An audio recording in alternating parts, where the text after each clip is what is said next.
Okay, so The Conjuring, The Devil Made Me Do It, which is the next in the ongoing Conjuring series. This is, I think, the third. It says at the beginning, inspired by a true story. Well, okay, so a true story is that sometime in the early 80s, a guy was charged with the murder of his landlord, and his lawyers attempted to enter a plea of not guilty by reason of demonic possession. Okay, and in real life, the judge went, I'm not having that. That is not a thing in the real Fair. world. And exactly, and so they actually ended up arguing that it was self-defense. However, when it comes to the movie, what happens is that the Warrens, Ed and Lorraine Warren, who Patrick Wilson and Vera Farmiga have played in these Conjuring movies, basically what happens is they put forward that plea, and then they must engage in hand-to-hand combat with demonic forces while the trial plays out, because basically the outcome of the trial depends on their amazing supernatural showdowns. Here's a clip.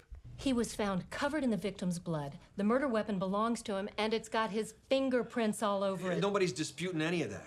Arnie knows that he's going to prison. All we're saying is that there were mitigating circumstances. Mitigating circumstances. Look, I don't think he should get the death sentence either.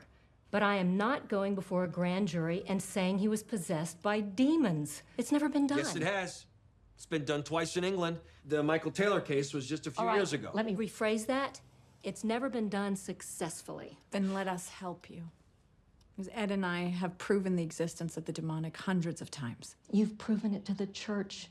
This is a court of law. The standards of evidence are completely The different. court accepts the existence of God every time a witness swears to tell the truth. I think it's about time they accept the existence of the devil. So, well, okay. So there is a passing relationship to something that happened in the real world in exactly the same way as Texas Chainsaw Massacre is based on a true story that didn't take place in Texas, didn't involve a chainsaw, and wasn't a massacre.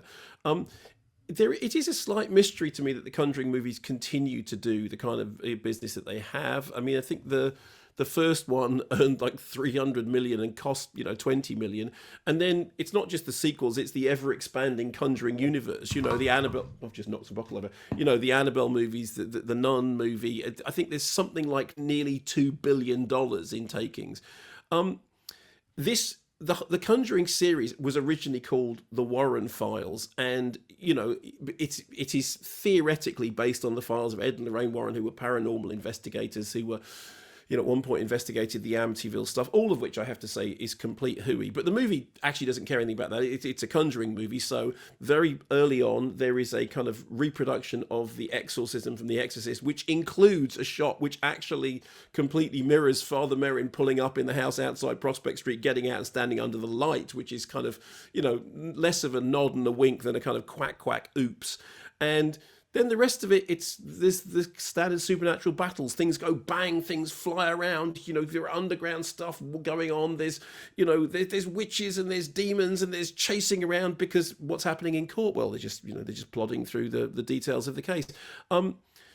Obviously, what you're seeing in a Conjuring movie does not bear any relation to anything in the real world. The question is, does it work as a Conjuring movie? And my answer would be, I actually think that this is the Conjuring movie that I have enjoyed the most, even though it is completely silly and preposterous. And the more silly and preposterous it gets, the less engaging it gets. But for the first, 45 minutes or so, it's kind of fun. And then it just goes absolutely bonkers, but not in a good way.